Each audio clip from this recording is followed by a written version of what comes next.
Ryan Reynolds here from Mint Mobile with a message for everyone paying big wireless way too much. Please, for the love of everything good in this world, stop. With Mint, you can get premium wireless for just $15 a month. Of course, if you enjoy overpaying, no judgments, but that's weird. Okay, one judgment.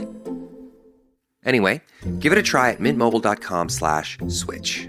Upfront payment of $45 for 3-month plan, equivalent to $15 per month required. Intro rate first 3 months only, then full price plan options available. Taxes and fees extra. See full terms at mintmobile.com. ChatGPT Plus is free for college students through May. Here's the thing. You've got a lot to do between now and then. Studying for finals, writing papers, trying to keep your life on track. And ChatGPT can help with all of it. It can quiz you for your econ exam, make a study guide from your French notes, plan out your meals and study breaks. It can get really specific on how you like to learn. It can even help you come up with ways to stop procrastinating. So from now until summer break, take advantage of all the ways ChatGPT can make your life easier. Restrictions apply. The #1 selling product of its kind with over 20 years of research and innovation. Botox Cosmetic, out of botulinum toxin A, is a prescription medicine used to temporarily make moderate to severe frown lines, crow's feet, and forehead lines look better in adults. Effects of Botox Cosmetic may spread hours to weeks after injection, causing serious symptoms. Alert your doctor right away as difficulty swallowing, speaking, breathing, eye problems, or muscle weakness may be a sign of a life-threatening condition. Patients with these conditions before injection are at highest risk. Don't receive Botox Cosmetic if you have a skin infection. Side effects may include allergic reactions, injection site pain, headache, eyebrow and eyelid drooping, and eyelid swelling. Allergic reactions can include rash, welts, asthma symptoms, and dizziness. Tell your doctor about medical history, muscle or nerve conditions including ALS or Lou Gehrig's disease, myasthenia gravis, or Lambert-Eaton syndrome, and medications, including botulinum toxins, as these may increase the risk of serious side effects. For full safety information, visit BotoxCosmetic.com or call 877-351-0300. See for yourself at BotoxCosmetic.com. All episodes of A Trial by Podcast are for informational and entertainment purposes only. Much to their parents' dismay, neither host is a lawyer, journalist, or investigator. Just two people with microphones and Wi-Fi. All actions discussed are alleged, and all parties are innocent until proven guilty in a court of law. For the full legal mumbo-jumbo, check the show notes. I'm Kelsey. I hope you can hear us like mid-fucking gulp. I panic gulped. Emily just almost choked and died. And I'm Emily. And this is A Trial by Podcast.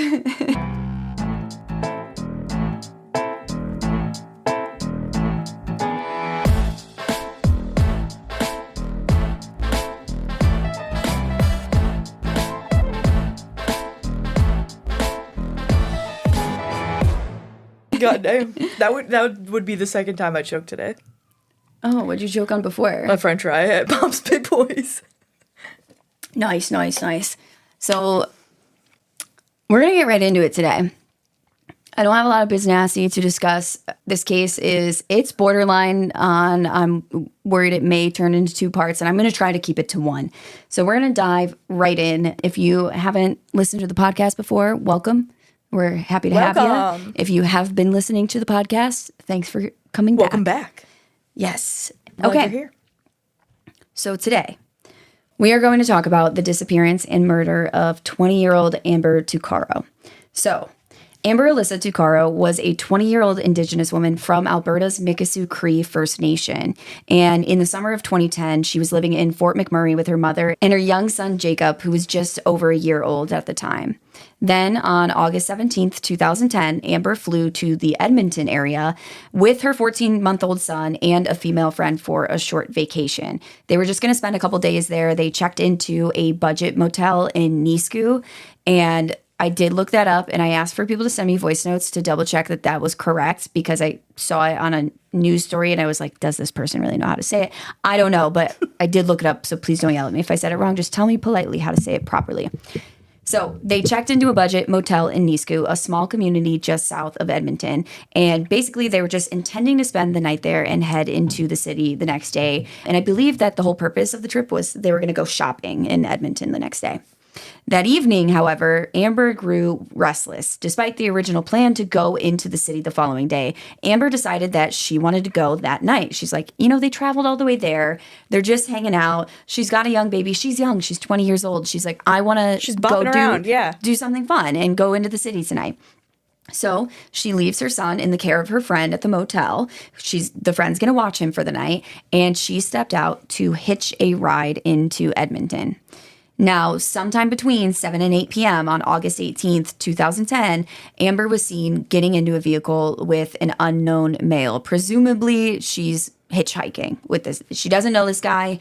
He doesn't know her. This is a random guy who picked her up on the side of the street. Now, I have hitchhiked before, and I had a scary circumstance. I was literally just about to say, ladies, now that you know, no hitchhiking. And by the way, because I know my parents listen to this, I didn't want to hitchhike.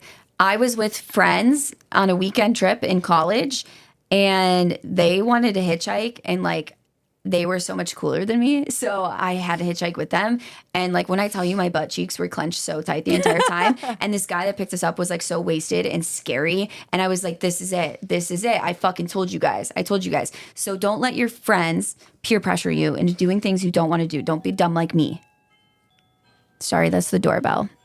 Who is ringing the doorbell at this hour? I think they're selling furniture on Facebook Marketplace. Oh my God. Now you're going to hear the doorbell of the dogs, Alexa announcing the doorbell. Then she's going to tell the dogs to be quiet. It's a Bill House. Yeah. And I can't even explain to you guys what that means, but it is Bill House. It's like Smart House, the movie, but in an inefficient way. So my point is none of this is Amber's fault for hitchhiking. And I would love for hitchhiking to be a safe thing. And I think statistically, probably most of the time it is. But my advice is don't do it unless... Most of the time. And I don't know. In today's economy, I don't know about most of the time. In today's economy? Yeah. You mean society? Yeah. That too.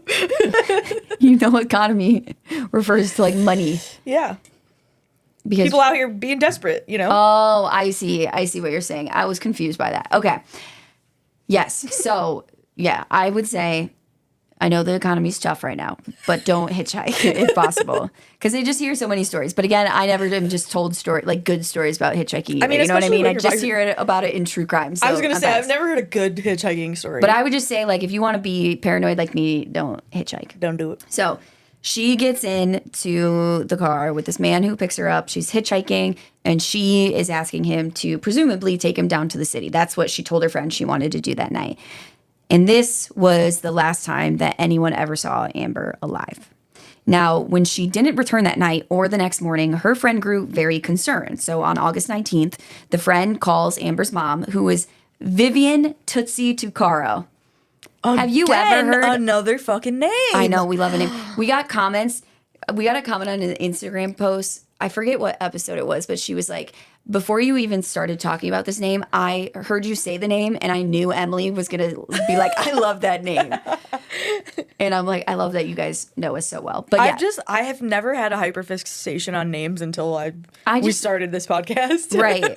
But we hear so many cool ones. There are so many good ones. And like, yeah, I love it. Vivian's already I love the name that Vivian, yeah. Tuccaro's a cool last name. And then her nickname is Tootsie. She goes by Tootsie. Literally. That is so iconic. I love that. I wonder where her email address is. I am going to call her Tootsie. I see her referred to as Tootsie in reporting and stuff. So I think it's okay. Like, it's not just like only my family can call me that type of thing. Yeah. So the friend calls Amber's mother, Tootsie, and she's back in Fort McMurray. And the friend's basically like, look, Amber was going to go downtown. I was watching the baby for her, and now she is gone. She has not come back.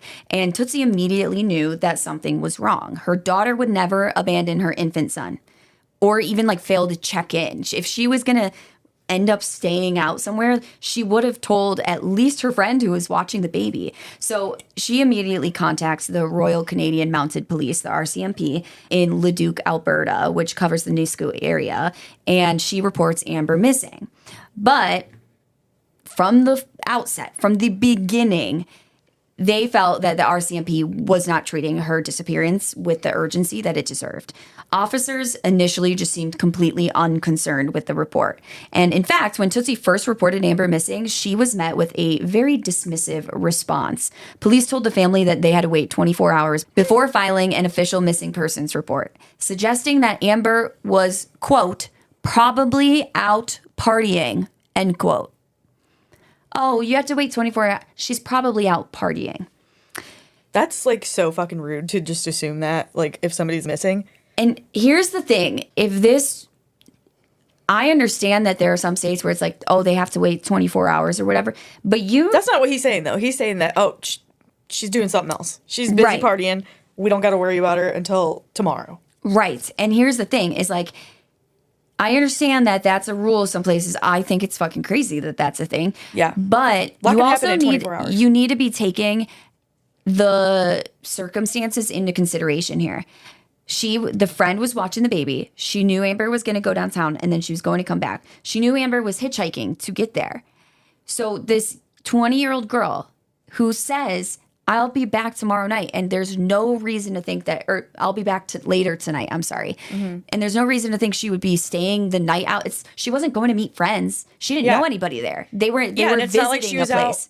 Like, she left her kid. You know, yes. Like, what the fuck? And it's not like, oh, she was going to go out drinking with friends and then, oh, maybe she drank too much and just stayed the night over. She was by herself. She wasn't meeting anybody, and she was hitchhiking. Yeah. These are all factors that are making this immediately a concerning circumstance.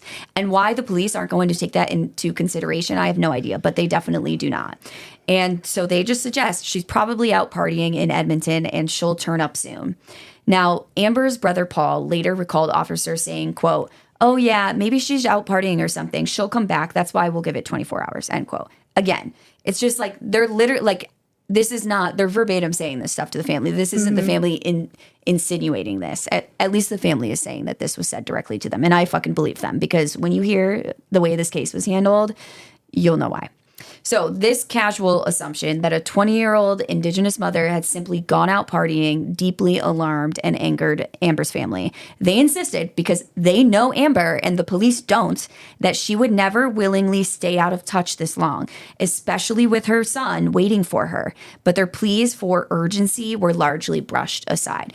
And I can't imagine this feeling of knowing your loved one and you know that they would never do this, and the police just blowing you off, and you know something horrible has happened. You know something horrible has happened at this point. So yeah, that's frustrating as fuck. I can't even imagine.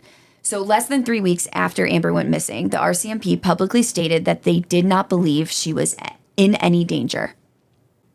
Great. Why? Yeah, based on what? Well, there is one thing that we're going to get to that they say, which is laughable. So in a press release dated September 4th, 2010, indicated that police thought that Amber was alive and likely hiding out or laying low somewhere in the Edmonton area. To her family, this was further proof that investigators were not taking the case seriously. Again, literally less than a month after she was gone, they're saying she's just hiding out or laying low. She just ditched her son with her friend. Where are they coming? Do they know her personally? Because why are they coming up with this? Like, where are they getting I don't know. From? That's like, what the fuck? Well, and here's the thing is what the Tuccaro, and so I say I don't know, but I kind of fucking know. So the Tuccaros felt that the police were really influenced by harmful stereotypes about Indigenous women. So they're making assumptions that Amber might be off on some personal escapade rather than a victim of foul play. And like when I was reading about this case, I kept reading about, the police are assuming stereotypes about Indigenous women. And a lot of it is like that.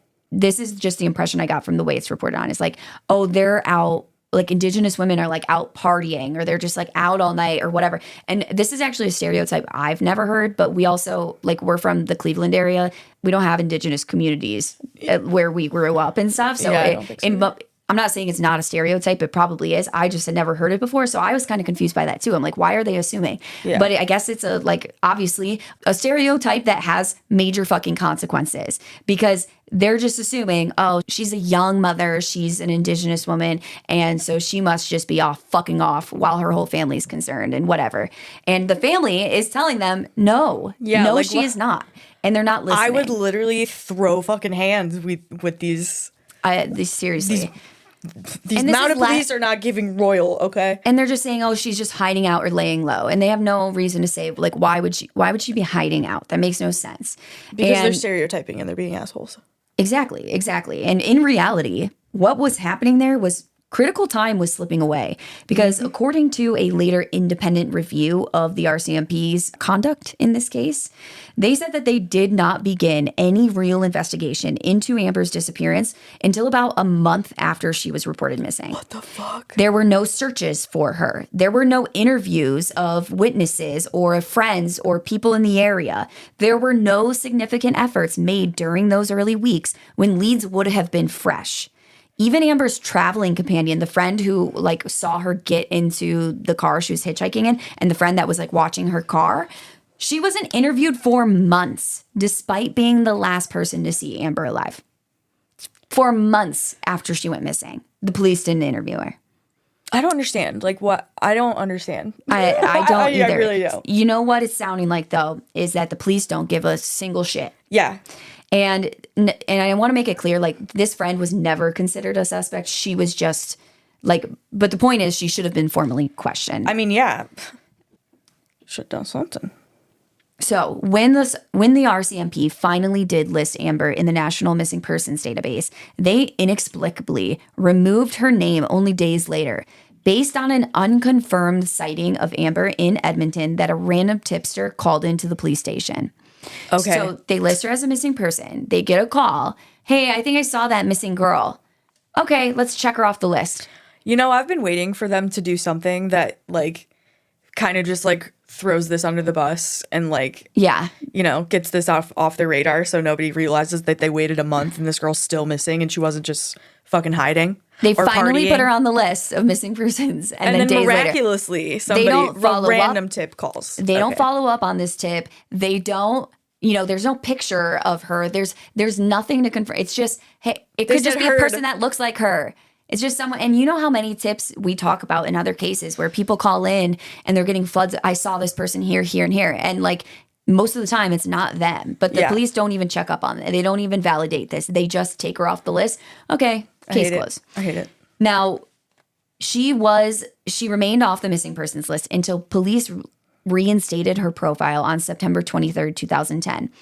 No one apologized to the Tuccaro family for this mistake, which the review commission later called an erroneous decision by the RCMP. Okay, wait, to put it lightly. How long was she off the? She wasn't off it for very long. Like, I think it was only a week or two that she was off it before it was corrected. Okay. But it's like that moment when you realize your skincare is actually working. That's Rodan & Fields, the #1 female dermatologist-founded skincare brand in the U.S. Designed by 2 dermatologists who don't just know women's skin, they know how to formulate for it. Rodan & Fields, love what you see. Tap the banner or visit rodanandfields.com/Spotify to get your exclusive welcome offer.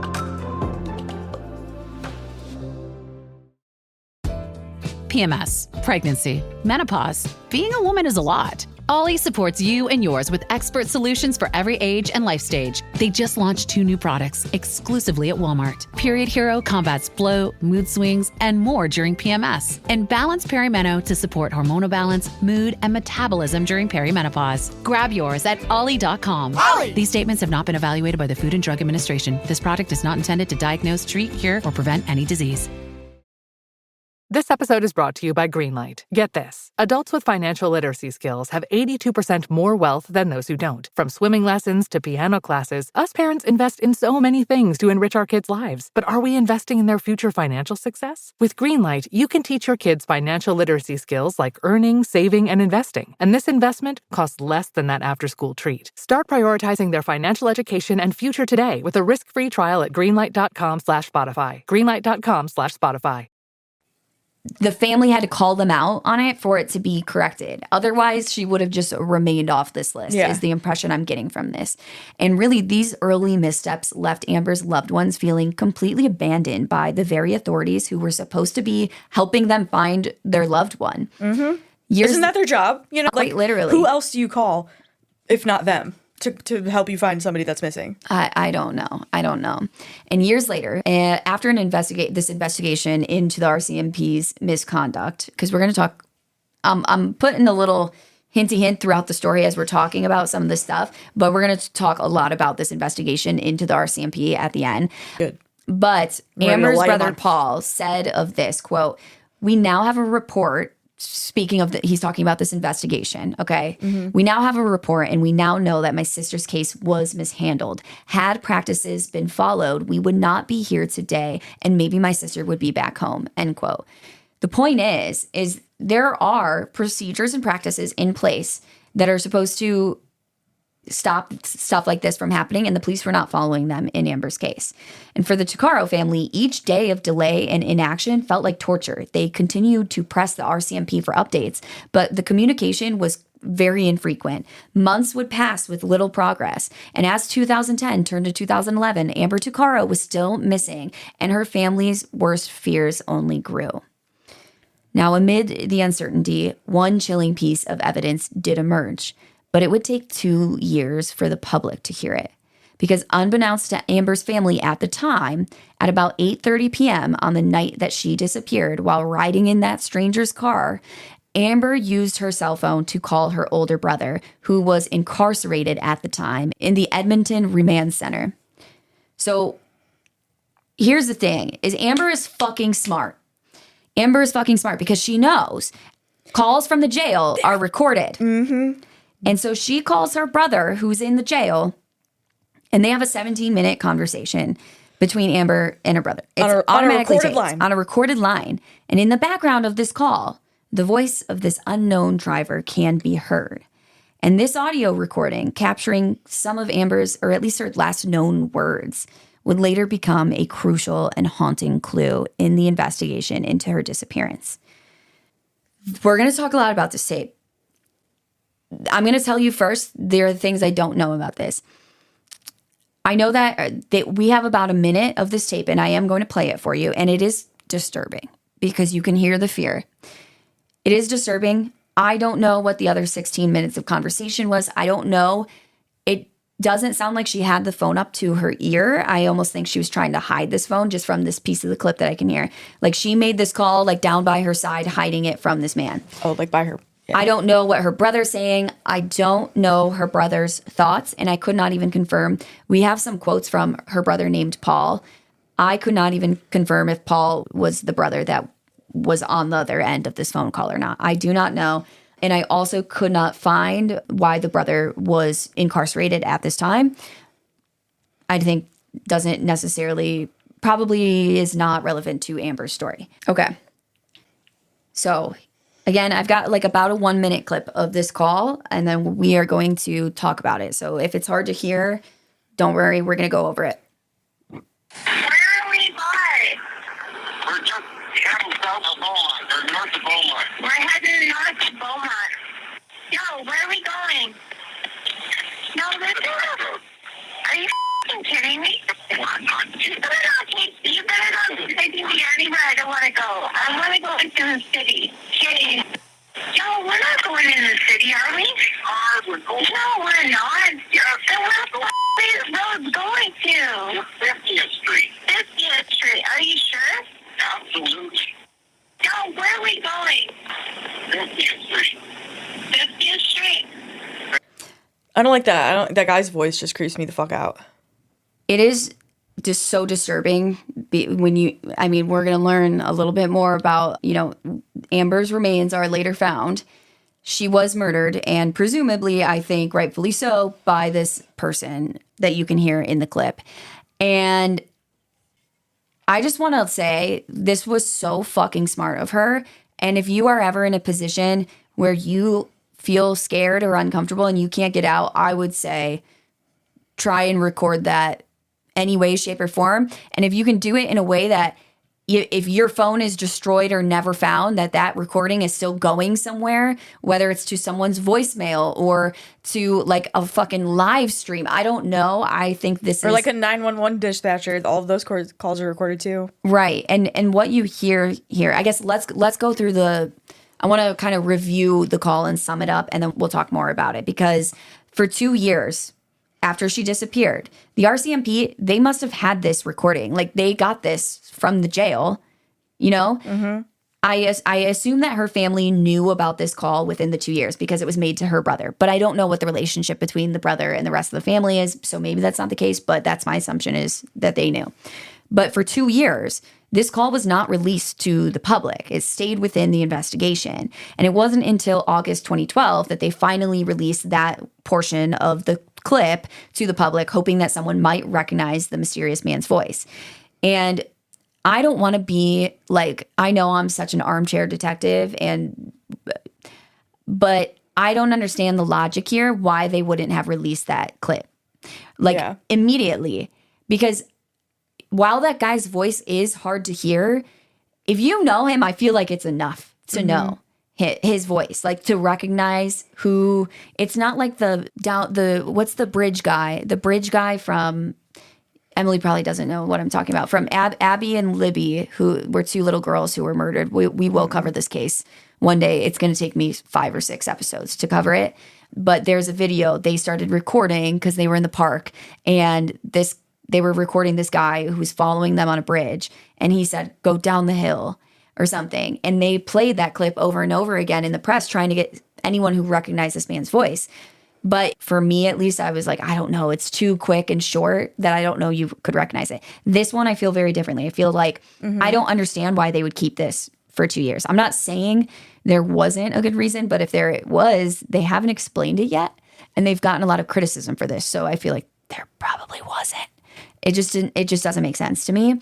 It's giving that they didn't want that to come back around to them again, saying that they let the ball drop. Exactly, because here's the thing is, I don't know when they got this tape, at what point in the investigation, but what it shows you is if they had it in that first week, like they didn't put her on the missing persons list for a month.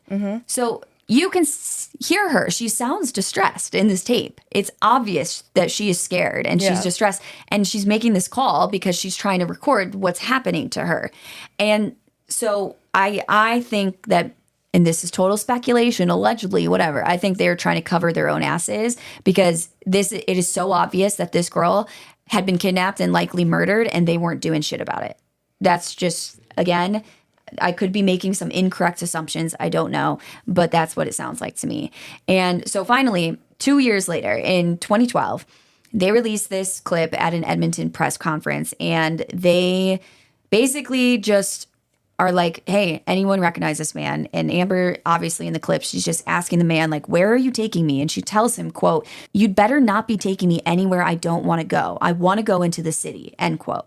And the man tries to reassure her. He says, we're going into the city. He's insisting. But Amber can be heard growing more and more alarmed over the whole call itself. She's saying, we're not going into the city, because she doesn't know this area. You know, she's not from here. But she can tell because it sounds like she notices that they're headed down like an isolated road. She's like, no, this is obviously not going into the city. The man calmly claims that he is driving to the east side of Edmonton via 50th Street, mentioning, there's back roads, and he even says the word gravel at some point, like probably saying that, it's a gravel road. It's like a shortcut into the city. I'm like, I don't know any gravel road. I would say immediately no. Right. And then eventually the call abruptly cuts out. Amber's voice disappears, and it is a harrowing recording, in my opinion. I mean, I can't imagine the fucking fear that she's feeling. And there's no one around. They're in the middle of nowhere, and they're on it sounds like they're on a gravel road. And Amber's mother, Tootsie, was present when the RCMP played that audio clip for the media in 2012. And hearing her daughter's voice and the fear in her voice in that recording was overwhelming for her. She broke down in tears, and she had to leave the room as the tape played. With tears in her eyes, her mom pleads to the public, quote, "Please listen to the man's voice. If you do recognize him, call police. There are no words to describe the pain our family feels since Amber's disappearance. We are not complete without Amber," end quote. So with that being said, I am going to plead again, because I know we have some listeners from Canada. They're like our second. Most of our listeners are in the US, and then Canada's number 2. And while it's probably unlikely that someone knows this guy, it is possible. So I'm going to play the clip, just the beginning of it. I'm not going to play the whole thing, but the beginning where you can hear the man's voice a little bit more clearly. I'm going to play it one more time, and I want you to listen closely, because again, I think it's fucking crazy. If this had been blasted over the media properly, it's either didn't get enough airtime in the media for enough people to hear it, or someone did hear it and they're just not coming forward. Yeah, they're like, they're oh shit, I know protecting who this that man. is. So I'm hoping, I hate to say I'm hoping it's the first one, but I'm hoping that it's just, it hasn't reached the right person yet. And when it does, they'll come forward. So I'm going to play it again. Where are we by? We're just cattle south of Beaumont, or north of Beaumont. We're heading north of Beaumont. Yo, where are we going? No, are you f***ing kidding me? You better not take me anywhere I don't want to go. I want to go into the city. Jeez. I'm going to replay the one part in the beginning. Where are we by? We're just cattle south of Beaumont, or north of Beaumont. We're heading north of Beaumont. So, like, you can hear it when he's saying, oh, we're just headed north of Beaumont. First of all, he obviously is, like, lying out of his ass because, but also the other smart thing that she's doing that I wanted to point out is that she's repeating everything he says. Because obviously the phone, I don't know, she might be holding it up to her ear and, like, telling her brother that, like, I don't know if she was trying to hide from this guy that she was on the phone with somebody or not. Yeah. That's unclear to me. But either way, the phone is closer to her than it is to this guy. And so her repeating everything in case the phone isn't picking up what that guy is saying, very smart. If you are ever in a bad situation, learn from this. And it's horrific that this hasn't led to this guy being caught yet. I think it will. And I think that it could have much sooner, maybe if this investigation was taken seriously, but that's just me. Now, the RCMP, for their part, warned that the content of the audio was disturbing before they played it, but they urge anyone with information to come forward. And this recording snippet was posted online through the RCMP's CARE task force. And we're going to talk a little bit more about CARE at the end of the episode. It's KARE. And basically what it is an Alberta unit focused on missing women's cases, especially in the cases of vulnerable women. And so they do a lot of good work nowadays, and we'll talk more about what they do later. But basically the CARE task force is posting on their website, you know, hoping that someone can identify the man's voice. And this did generate some leads. Several people called in tips about possible suspects after hearing the voice recording. Notably, 2 different women independently contacted investigators saying they recognized the man's voice from the tape. One woman told CBC News, quote, "I know that voice. I've ridden with that voice before on several occasions. There's no doubt in my mind that that's his voice." End quote. These women believed that they had encountered the same individual in the past, possibly like when they were hitchhiking. This is a hitchhiking scenario. And they found his voice unforgettable, and like, I think this man creeped them out. The RCMP followed up on at least one of these tips, and they did identify a man who they suspected that these tipsters were talking about. However, after investigating him, they announced that they had ruled out that individual as a person of interest. But they never, at least that I could find, they never really explained how they ruled them out. And normally, I am pretty trustworthy of investigators who care and who work really hard and do a really good job.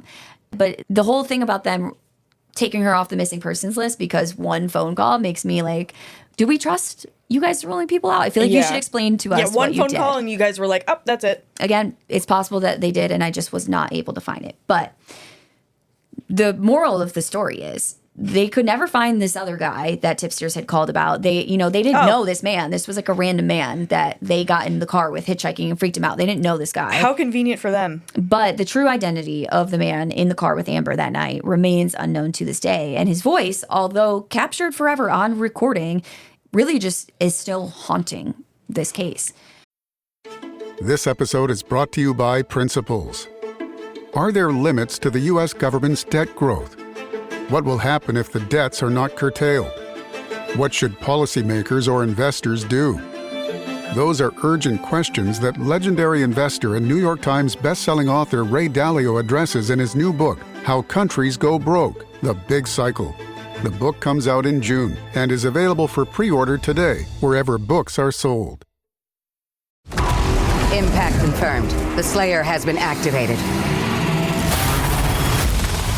Demonic threat level increasing. Hold the line! All the power of hell cowering before one man. id Software presents Doom: The Dark Ages. Available May 15th on Xbox Series X and S, PlayStation 5, and PC. Pre-order now. Rated M for mature. This episode is brought to you by Netflix. 3 couples, 4 vacations, a lot to unpack. Watch The 4 Seasons, a new series starring comedy favorites Tina Fey, Steve Carell, Will Forte, Coleman Domingo, and more in a hilarious and heartfelt love letter to long-term relationships. Based on the original Alan Alda film. Watch The 4 Seasons, streaming now only on Netflix.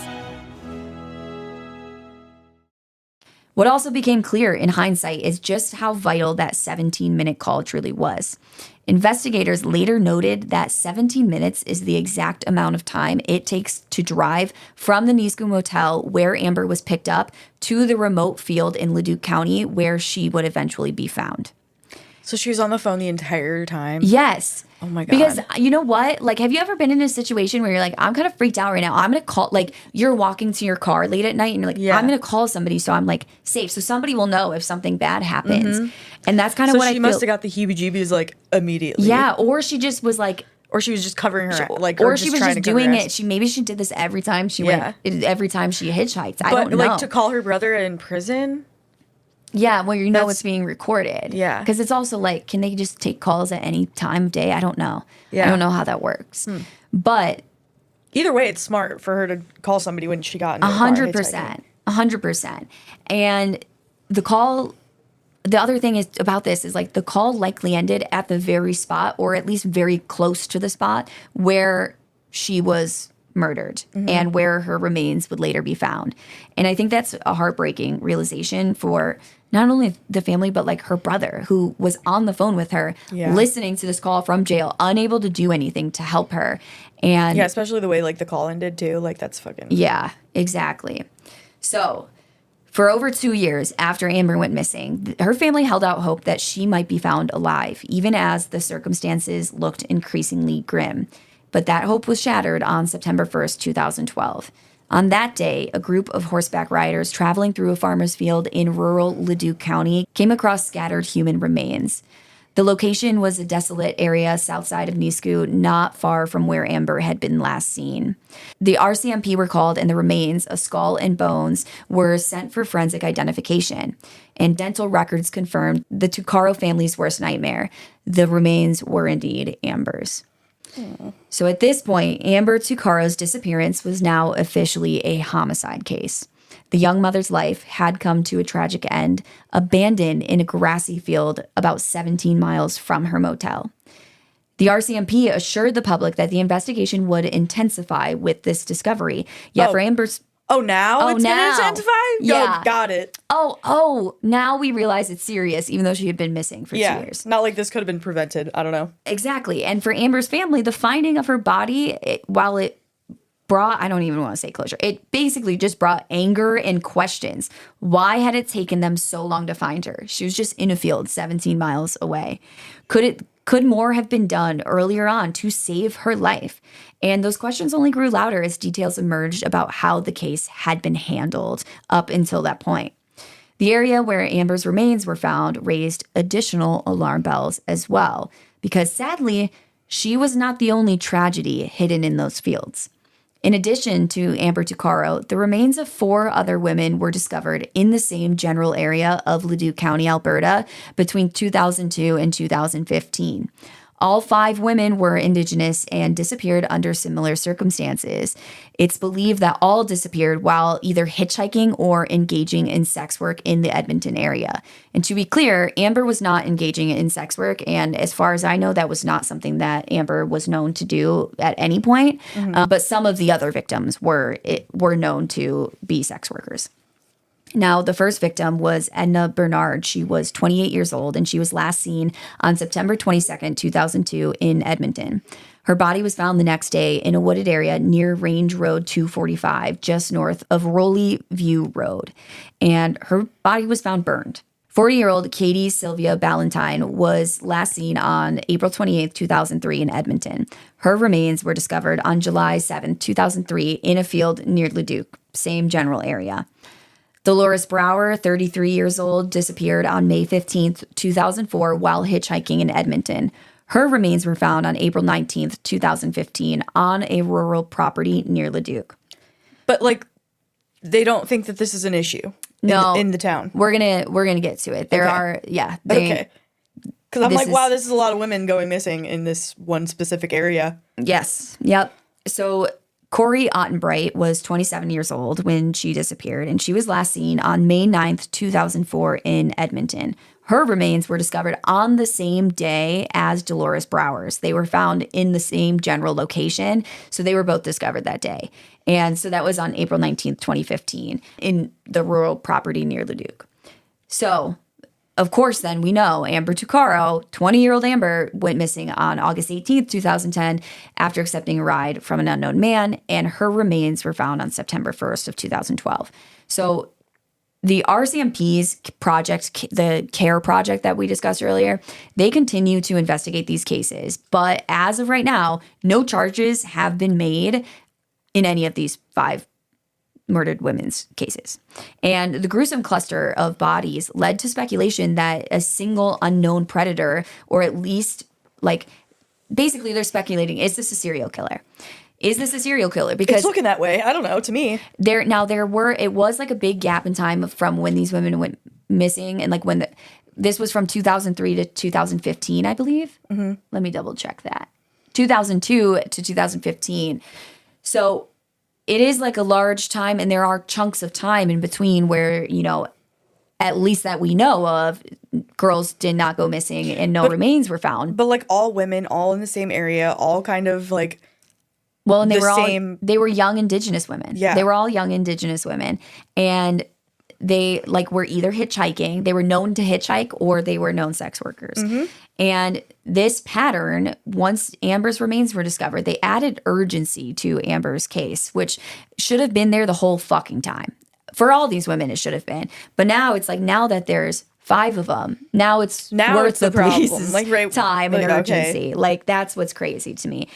But what's crazier is that most of them probably could have been prevented if they actually paid attention to any of the like missing persons reports that were filed against them, or I don't know, maybe like put 2 and 2 together. Well, if this is a serial killer and they could catch the guy, 100%.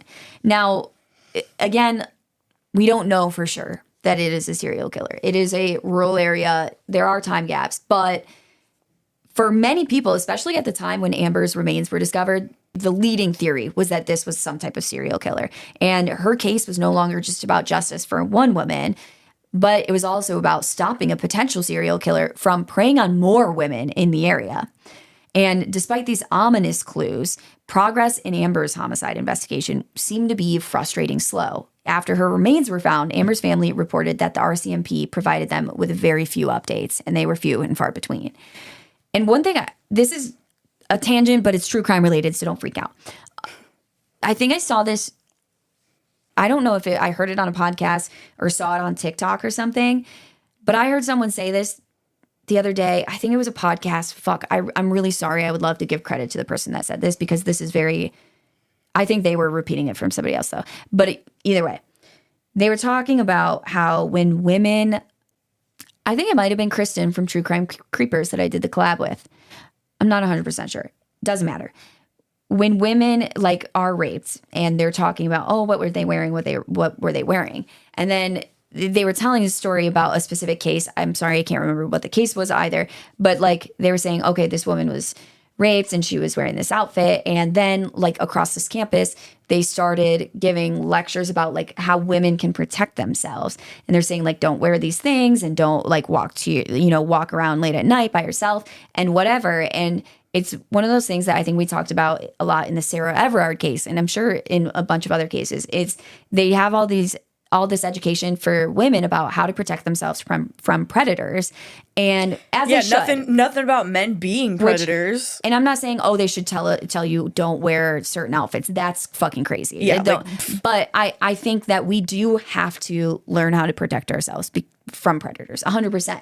But it's like when that's where you stop the education. Yeah, like what about the men that are the predators? Right. Why aren't there seminars being held teaching men how to look for predatory signs in their friends and how to like stop when they see them, what should they do about that and that kind of stuff. She was repeating this quote, and I this is not verbatim. I can't remember. I'm so sorry. I'm the worst at telling this story right now. But basically it was like, yeah, make sure you cover up and only walk around during the day. So when someone is raped, it's not you.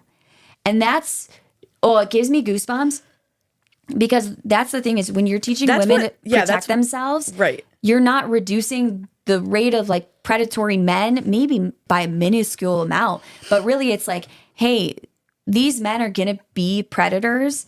They're going to rape people. And so just learn how to protect yourself so it's not you and it's somebody else instead. Right. That's the point is when you stop the education at just teaching women how to protect themselves, it's really the message between the lines is protect yourself so it's not you and it is somebody else instead. And by the way, there's nothing wrong with protecting yourself. But the point is that the education has to extend beyond that. It has to go further than that. And you could use this scenario in other cases just besides like men raping women. That's just the most obvious one. And that's the case that they were talking about. But like, that's the point. And I don't know how I got to this, but I just was thinking about that a lot today. And I was like, I need to talk about this on the podcast. And I know that's not necessary, but yeah, I don't know how I got to that. Sorry. I thought it was going to tie back into something I was saying and it doesn't, but I just felt like I really wanted to repeat that. Yeah. I'm going to find it's useful information. I'm going to look for that and I'm going to say it more eloquently another time and I'll make a video or something about it too.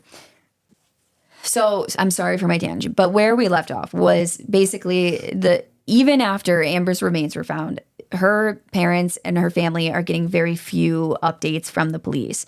And over time, months stretched into years with no arrests and very little transparency. By late 2012, the RCMP had publicly acknowledged that Amber was murdered, released the chilling phone audio, and appealed for tips. Yet the case did not seem any closer to being solved. In 2013, out of desperation, the Tuccaro family increased a reward for information about Amber's killer, hoping to stir someone's conscience or memory, and leads did trickle in, but nothing led to an identified suspect. Then in 2014, completely fed up with the lack of answers and completely dissatisfied with how the authorities had handled the case, Amber's mother, Vivian, aka Tootsie, had took a bold step. She filed a formal complaint against the RCMP, and she submitted this complaint in March of 2014 to the Federal Commission for Public Complaints Against the RCMP. They have a whole department for this shit. Good. That tells you how many fucking complaints they get. Yes, but it's good that they do. Now, basically, she files this complaint, and she's just outlining all of the ways that she believes the Leduc RCMP had botched this investigation. She was not only seeking answers for Amber, but accountability for the people who were fucking careless in this investigation. And the family felt that they needed to shine a light on the missteps that had been taken here so that other families would never have to endure the same neglect that they did. And it took 4 long years for the RCMP watchdog agency to complete its investigation into Amber's case. But finally, in the fall of 2018, the Civilian Review and Complaints Commission, the CRCC, delivered a scathing 120-page report to the Tuccaro family about the RCMP's misconduct. The report vindicated many of the family's grievances. It concluded that the RCMP's investigation of Amber's disappearance and murder was, quote, deficient. The understatement of the fucking year. Yeah. Deficient. But at least they had it in writing. The report declared that various RCMP members were, quote, not properly trained or did not adhere to their training, end quote, and did not follow standard policies and procedures in missing persons cases. Okay. So that's the family's fault? No. They're agreeing. This report is from, they're agreeing with the family. Okay. They're agreeing with the family. They're like, you're fucking right. They did not do this. They were not properly trained or did not adhere to what they should have been trained. Okay, what are they going to do about it?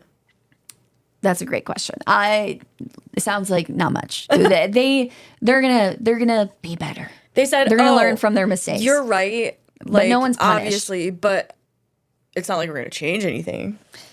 We're gonna get into it. They say they're changing stuff. They say they're changing stuff. I hope they are. I really do. I want to believe them. But the supervisors, they said that supervisors seem to be lax in overseeing the case, and basic investigative steps were either done improperly or not at all.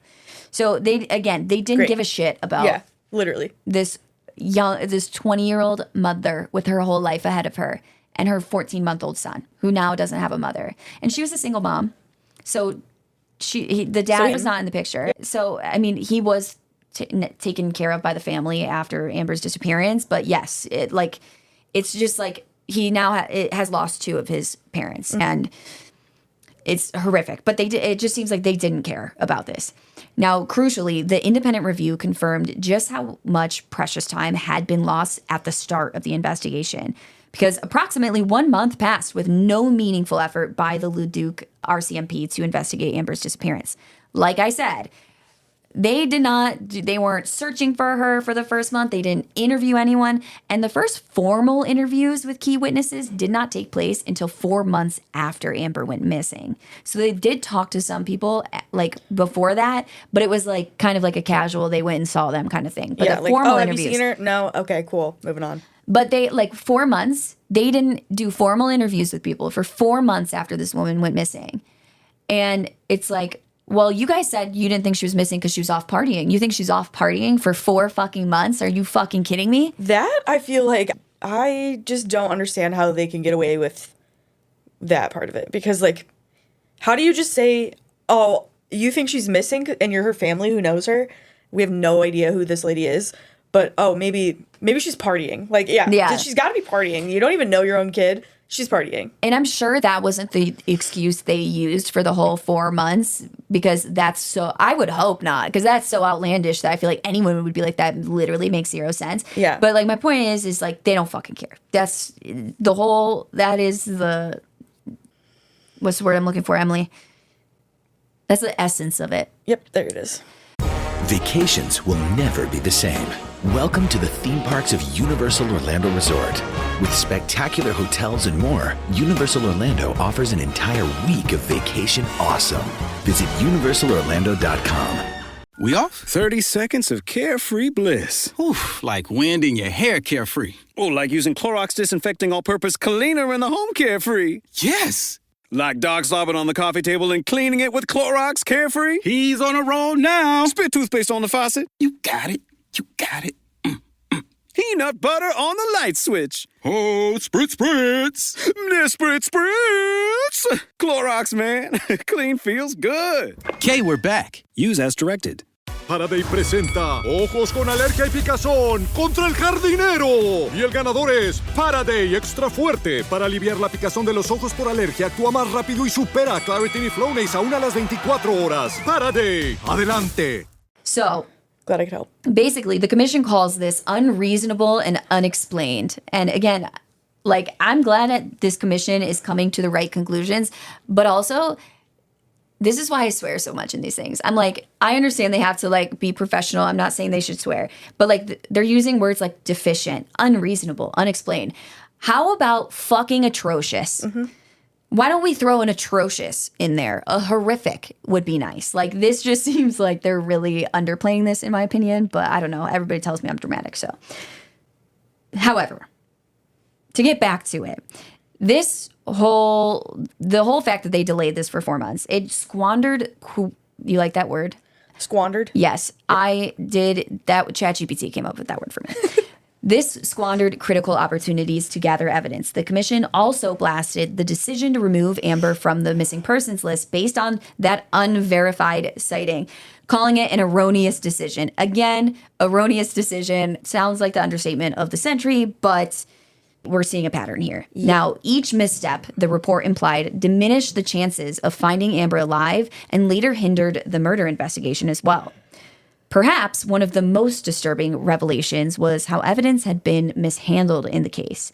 Because after Amber vanished in August 2010, her belongings, which included a suitcase with clothes and personal items that were left untouched in the motel room where she had been staying with her friend, all of these belongings vanished because only months later did police finally collect those. They were just like hanging out and about, I believe, at the motel still.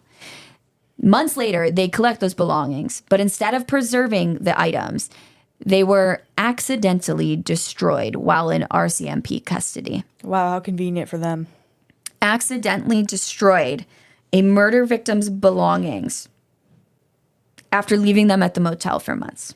Why do I have a bad feeling that it happens more frequently than it should? It does. Yeah, I feel like we read that a lot. It should never happen. That's the thing is like, I understand human error and I understand people make mistakes and like I make mistakes every single day. And I know people are never going to be 100%, but like in these, like maybe if you're take a little bit investigating more murders, care. this should never happen. Yeah, like maybe take a little bit extra care with people's like belongings and evidence. It's not just her. It's here's the thing. It's like it's evidence, but it's also like mementos that her family probably wants, you know?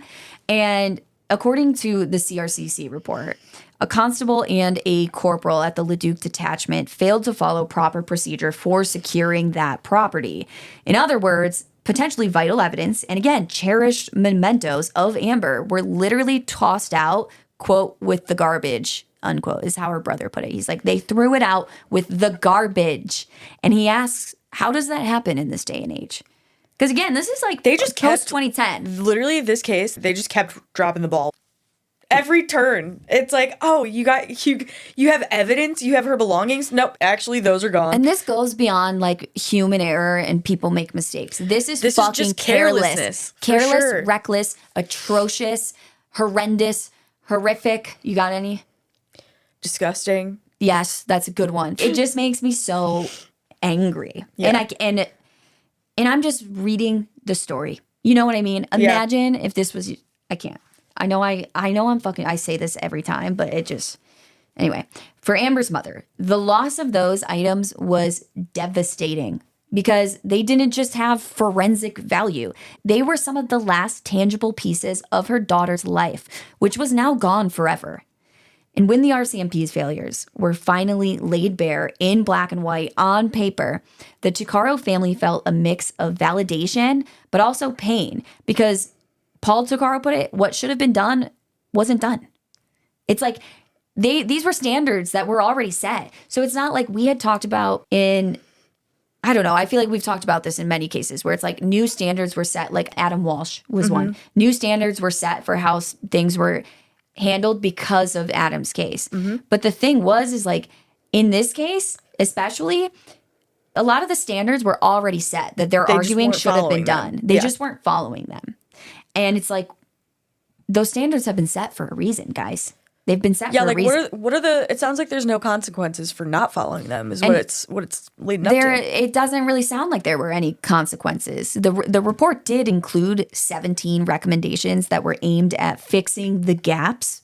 Okay, recommendations are one thing. Right. Action is a completely different thing. Right. So these recommendations they're trying to talk about the gaps and how they handled missing persons cases. And yeah, while the family got out of this suit that they filed, they got what they wanted out of it, but like that doesn't do anything for them. It doesn't do anything to bring Amber back. And I'm glad that the family did this, and I'm happy that they've been validated and that this has been, like a light shown on it, so it hopefully doesn't fucking happen to other families. But it didn't do anything for Amber's investigation. The mistakes had already been made. They couldn't be taken back. And Amber's killer was still identified, still out there.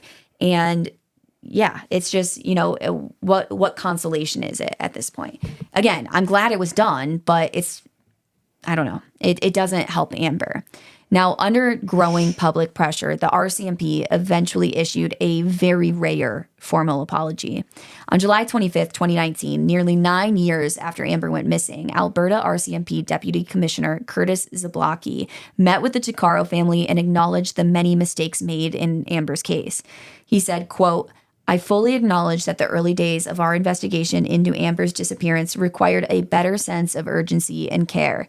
The Leduc Detachment's initial missing persons investigations was not our best work and was not in line with our established policies, end quote. Not your best work? That's how you're going to... You wouldn't say. You don't fucking say. Like, just don't even say anything at all at that point. What is your our best work? What is the best work? Because, like, what... when's the last time you produced your best work? Because, like, that's what I want to compare this to. Yeah, like, not our best work. That you're making this sound like it was like a 5 out of 10. Yeah, like, somebody this is just a negative 10 out of made 10 an investigation. in one little area, and it's We just made a little oopsie. It'll be fine. We're moving on. We're gonna review our procedures. Not your best work. AKA, nothing's gonna happen. Not your best work would be like if you spelled people's names wrong in one of your reports. Not your best work would be like maybe if you like. I mean, even if you like labeled the fucking evidence wrong, maybe not your best work. Yeah, but it was preserved destroying properly. it completely. And not interviewing not doing formal interviews for 4 months. Not your best work. That's all you got for that? That is so buck wild. So, standing on Treaty 6 territory, the senior officer formally apologized as well. He said, "On behalf of the RCMP, I am truly sorry." He promised that the police had learned from their mistakes and implemented changes to ensure better handling of such cases going forward. For Amber's family, while the apology was long overdue, they didn't give a shit about this apology. This is according to our girl Tootsie.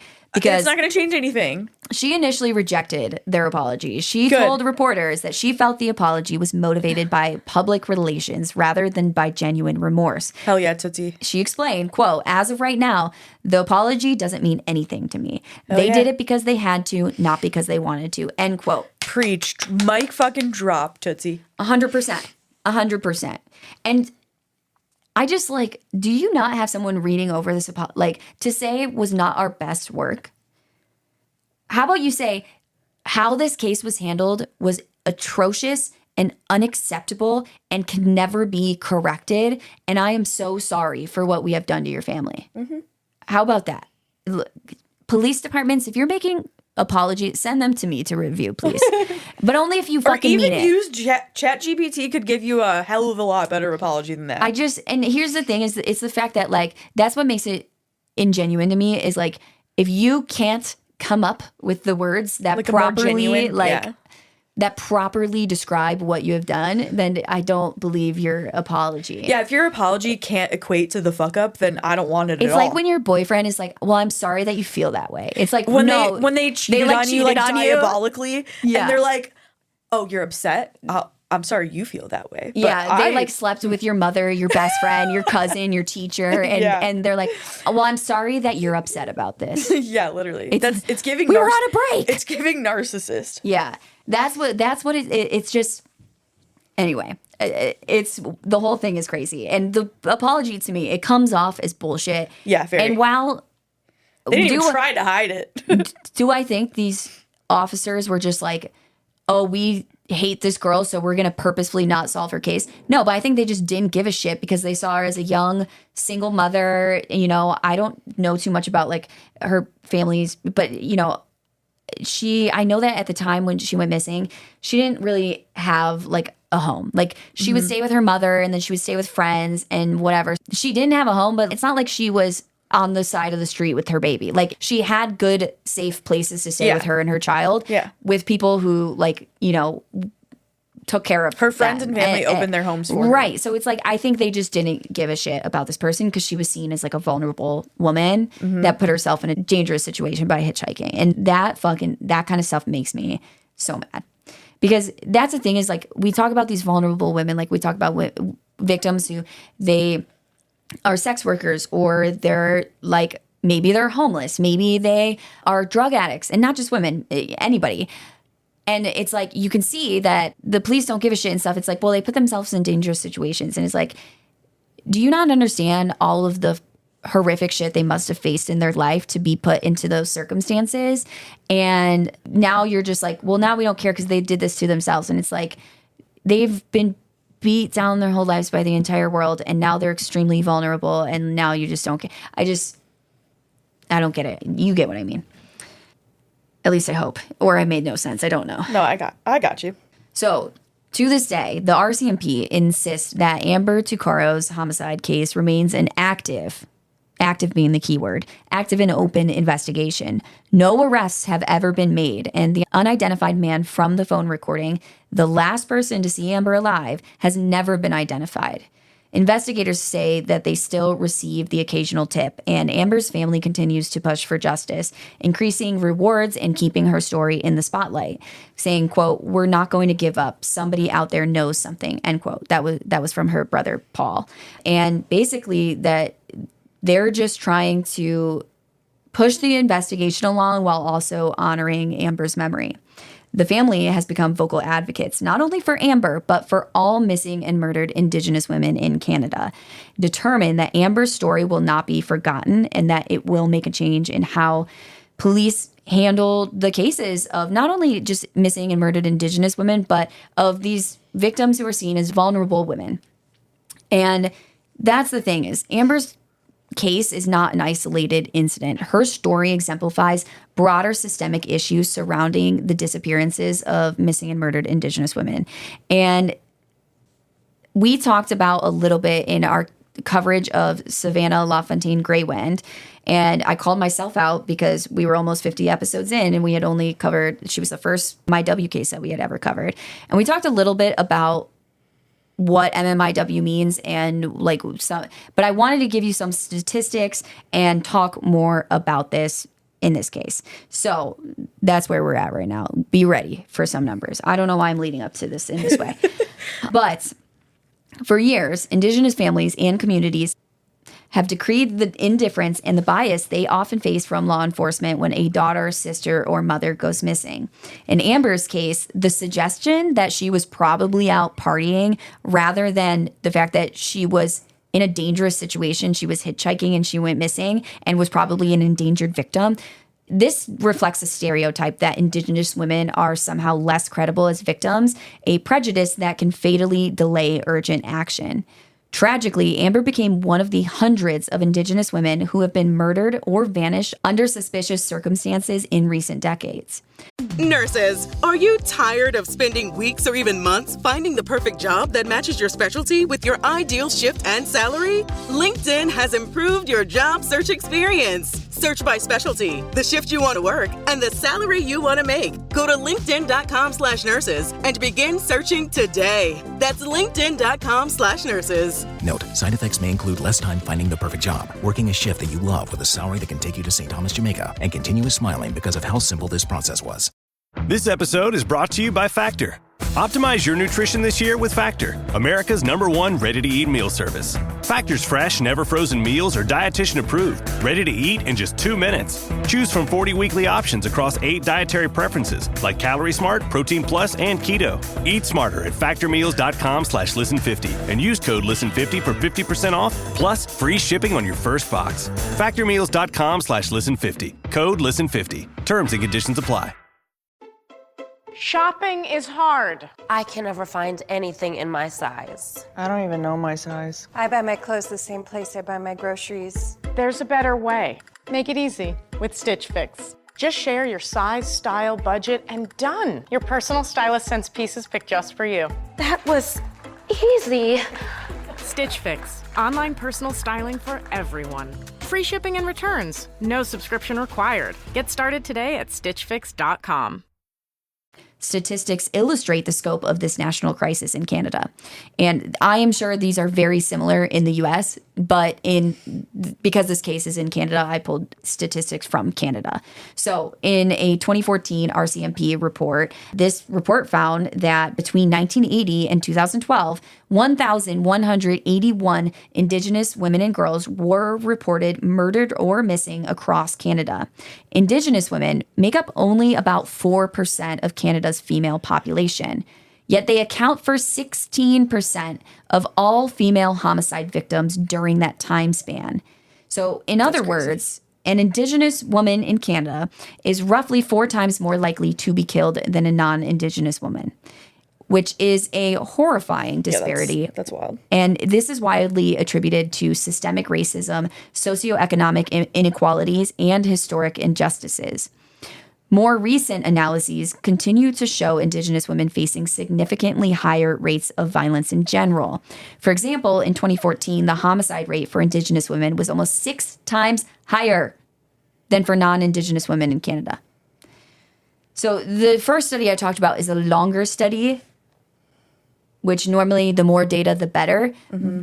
But the point is it almost seems like the numbers are going up instead of down. The discrepancy. Which is not what we want. Which is not what we want. Now, Public response to cases like Amber's has been mounting. Grassroots movements led by Indigenous women have worked to raise awareness of missing and murdered Indigenous women. Sorry, I feel like I've said, I'm going to just start saying MMIW because it's a lot. I just feel like I'm repeating myself so much.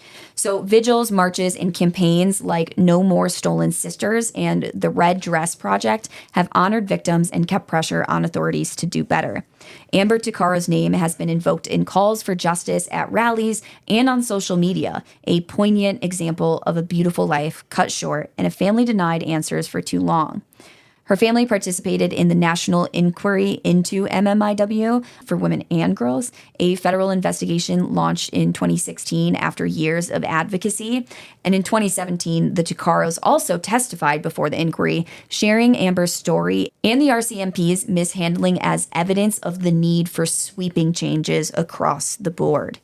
The National Inquiry's final report, released in 2019, acknowledged that the MMIW crisis is nothing less than a, quote, Canadian genocide, end quote, rooted in colonialism and systemic discrimination. It issued 231 calls for justice, including reforms in policing. One call to action is to ensure police services thoroughly investigate all reports of missing Indigenous women without bias. That is the key point there. You can't just investigate them, say, oh, they're probably out partying, half-ass it, and interview people 4 months later because you assume, based on horrific stereotypes, that someone's out partying. So that's the main call to action here that I think relates to Amber's story is not, you can't just investigate it and half-ass it. You need to be investigating these cases without bias, and when they don't, they need to be held accountable when they fail. In Amber's case, with its catalog of delays and errors, has kind of been held up as this textbook example of what needs to change. And her brother Paul says that he hopes the hard-won CRCC report on Amber's case will help other families, basically, and spur police improvements. So today, more than a decade after Amber Tuccaro's life was stolen, her memory galvanizes others to seek justice. The RCMP insists they are listening and learning, which, by the way, I'm not mocking listening and learning. I think it is, everybody should be listening and learning. I am too. We all should be, no one's perfect. No one's ever going to be perfect. We should all listen and learn. And I just hope that they fucking mean that. I just hope that they mean that. And the point is here, they say they're listening and learning from families like the Tuccaros because, yes, it's plural. It's not just Amber Tuccaro's family. Yeah, they say we're listening and learning. I say prove it. I hope they are. I really, really hope that they mean that. Let's see it. But it shouldn't take you absolutely obliterating and fucking destroying evidence and fucking up an investigation for you to learn when these procedures were already outlined in your training. That's just me. But I'm sure that policies and procedures there's room for improvement there. But they say they're listening and learning and that they have implemented policy changes, such as better oversight of missing persons investigations as a result of Amber's story. But for Amber's loved ones, trust in the authorities will take time to rebuild if it's ever possible. If I were them, I don't know that it would be. Nope. So to continue to keep Amber's story alive and in the public eye, because again, this case is still unsolved. We use this as like this past tense example that, oh, now there's police change, but it's still unsolved. This is still ongoing. Mm-hmm. So to try and keep her story alive in the public eye, they've been increasing rewards for information and urging anyone with any sort of clue to come forward because the smallest detail could be the key to identifying the man on that recording and finally bringing him to justice. Someone knows this guy's voice. If you know this man, you recognize that voice. Mm-hmm. And so share that video, especially if you live in Canada or are from Canada. Like, share that clip. You can find it on YouTube. Just search Amber Tuccaro's phone call. You can find it. It's like the first video that pops up. Share that, like on Facebook or Instagram or whatever. And here's the thing is, if you think that sounds exactly like someone I know, but they would never do this, great. You never truly call know in an somebody. anonymous tip, and if they didn't do it, they'll be weeded out. They will be weeded out. Yep. But, yeah. So, in the meantime, Amber Tuccaro's legacy, like I said, has become intertwined with the broader fight to protect Indigenous women and girls. Her story highlights the profound loss experienced by one family, but also the collective tragedy of so many similar cases. And as her mother, Vivian, has expressed, no family should ever have to go through what they went through. The uncertainty, the frustration with authorities, the grief of losing a daughter so cruelly. Amber was a beloved mother, sister, and daughter who had a whole life ahead of her. Telling her story is not just about seeking justice for Amber, but also demanding that Indigenous women's lives be valued and protected just as much as any other person's life. It's about ensuring that when an Indigenous woman goes missing, the alarms sound just as loudly as they would for anyone else. And while Amber's case has now, at this point, been kind of this symbol for MMIW cases, and especially if you haven't heard her story before today, while her name is hopefully now burned into your brain forever, I don't want us to forget that there are thousands of other missing and murdered Indigenous women whose names that we don't know, and many of them we will never know. Mm-hmm. But I also don't want us to forget about the 4 other Indigenous women found in that same area as Amber. There was 28-year-old Edna Bernard, who was from Whitefish Lake First Nation. She faced many challenges early on in life. She spent time in foster care, and in her teens, she struggled with addiction, and she became involved in sex work. But her struggles were not who she was. They were things that were impeding her. Edna was a loving mother to 6 sons, who she lived for and who she would have done anything for. 6. She was strangled to death, and her body was lit on fire before she was found the next day. Good Lord. That's fucking rough. And I know some people are going to hear this and think I'm being reductive as I describe these women. And it is reductive the way I'm describing them, saying, oh, she had a hard life. She spent time in foster care. She had addiction issues. She was a sex worker. That is reductive. This is pretty much all the information I could find on these women. These women, you can't find information about them. And this didn't happen 60 years ago. These are like early 2000s cases. Mm-hmm. It's because there's no media about them. And it's crazy. So another woman that was found in the same area was 40-year-old Katie Ballantyne, and she was a mother of 4. According to Katie's mother, she was extremely kind and generous. She would always take in friends when they needed a place to stay. But other than her mother's statements, the only information I can find about her is that she struggled with addiction, she was a sex worker, and she was murdered. And again, I think that's disgraceful. Her mother told CBC News, quote, I think all the murder cases of high-risk people, whether you're white or whether you're an Indian or whether you're Spanish, you're treated like scum. They don't treat us of a high priority as of a housewife that got killed, end quote. Now, to be clear, those are her words. I am not calling Indigenous people Indian. I don't know. I would assume she meant Indian people like from India because she's in. I just want to make that clear.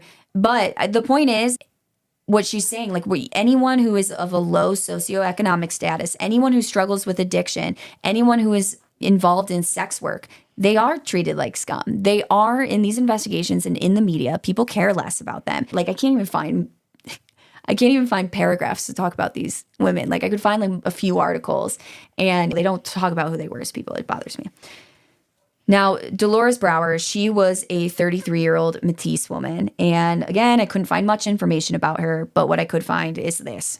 Her nickname was Spider, which is cute. That is cute. I don't know why, though. They didn't explain why. I just know that her nickname was... spiders, but I love that for a nickname. Yeah, it's just, hey, Spider. Yeah, that's cute. It reminds me of my cousin Katie. My family calls her Katie Bug, Ladybug. I thought that was cute. Spider's more badass. Yeah. I like that. But, yeah. So her nickname was Spider. She was tiny, she was quiet, and she was described as approachable and easy to talk to, but shy.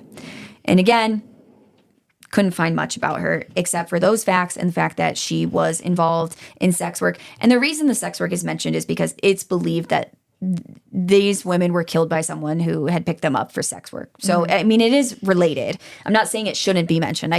There's more to them than that. Yeah.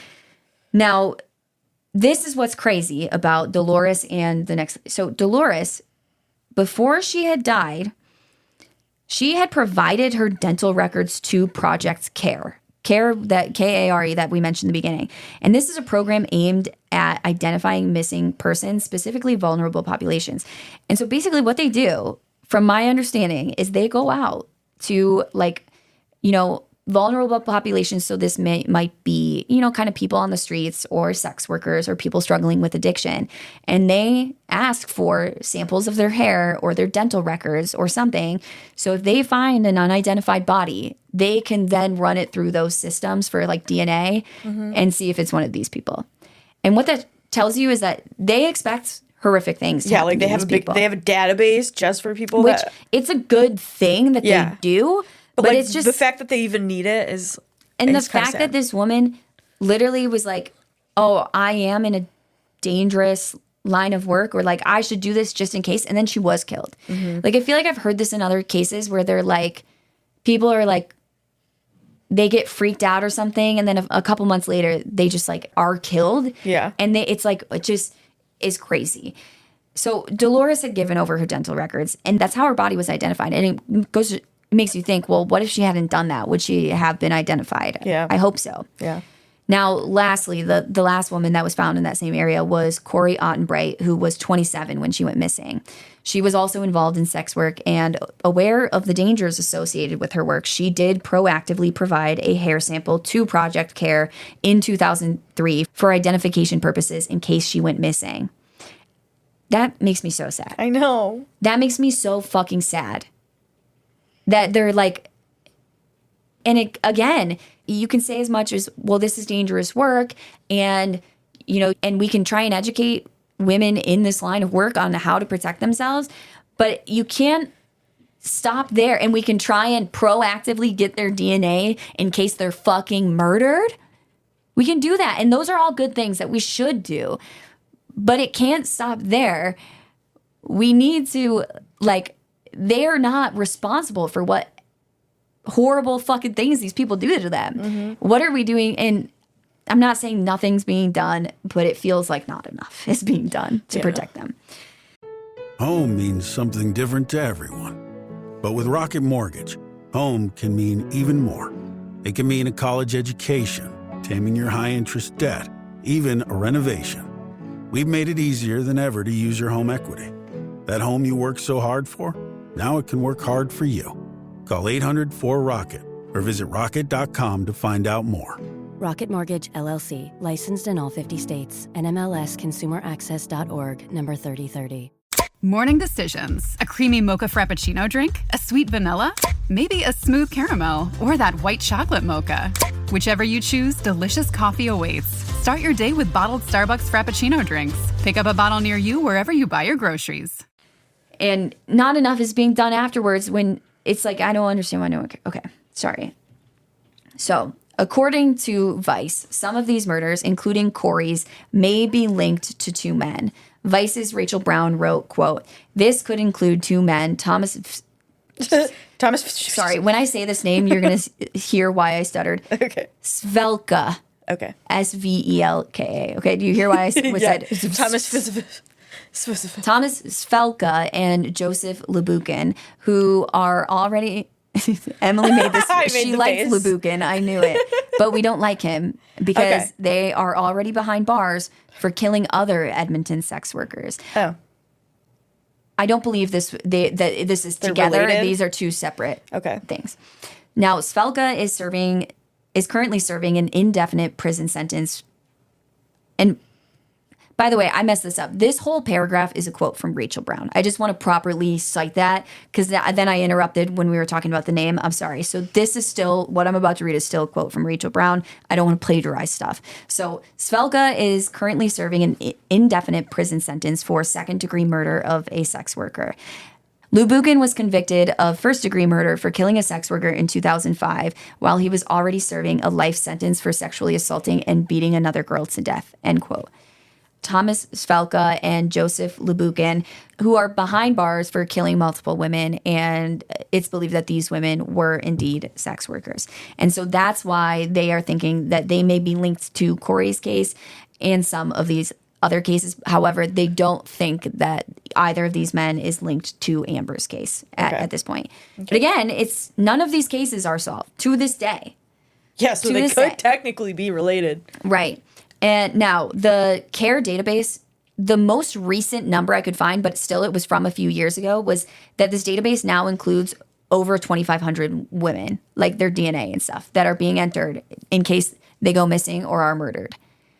That's so sad to me, which it's smart. They should do it. It's good, but it's sad at the same time. Now, it's sad when you know that they, like, especially the ones that, like, did that and then they still end up missing. And, like, I don't know. That's just sad. What's crazy is, like, sad. I've heard this, and I can't think of a specific case off the top of my head, but I remember there was a case where it was a serial killer. I don't remember which one. And there were, you know, he was killing sex workers, and people knew it. And these women were scared. And so they were like taking steps to protect themselves. They were like only going out in pairs, or they wouldn't go to someone's place. They would only go to this place that they knew and that there were people around and whatever. And I remember there was one girl, and again, I'm really sorry that I don't remember. This is something I heard years ago, but if I do remember it, we'll cover the case one day. There was one girl who like was telling her friend who was also a sex worker, saying, oh yeah, I'm just like really scared of this. I'm just terrified. And this guy that I'm meeting tonight gives me the creeps. Girl's never seen again. And the guy was the serial killer and killed her. Holy shit. And she had, and it's just sad that they're living in fear, and then their worst fear comes to fruition. It happens to them, yeah. Right. So with that being said, to Amber, Edna, Katie, Dolores, Corey, and the thousands of murdered Indigenous women whose names we may never know, I hope you are all resting peacefully now. And that's it for the day. And that's the case. Yeah. It's a sad one. That was a lot. I know. It's one of the heavy one where I finished the case and then I was like, let me just add some statistics and talk a little bit. And then I want to talk about the other women. And I was thinking it'll add on 10 minutes and it ends up adding on 30. But I know you guys love long episodes. We get a lot of comments. They like our deep dives. They like long episodes. And I love that. Too. But yeah, very, very sad stories. That one's sad. One last thing I wanted to say is, again, I couldn't find a lot of info about these women, especially Corey Ottenbright. Like the other women, they talked about how they were mothers and things like that. I couldn't find anything about Corey Ottenbright except that she was involved in sex work and she provided this hair sample. So if you guys have any information about Corey, like who she was in life or any of these other women, email us at atrialbypodcast@gmail.com and I'm sure it won't be enough information to do full episodes on, but we'll discuss it in a later episode, like in the beginning of the episode or something. Because I hate to describe somebody as a sex worker who was murdered and just leave it at that. Yeah. I don't like that. So yeah, email us if you know any more information than me. With that being said, court is adjourned for the day. Bye. Jinx.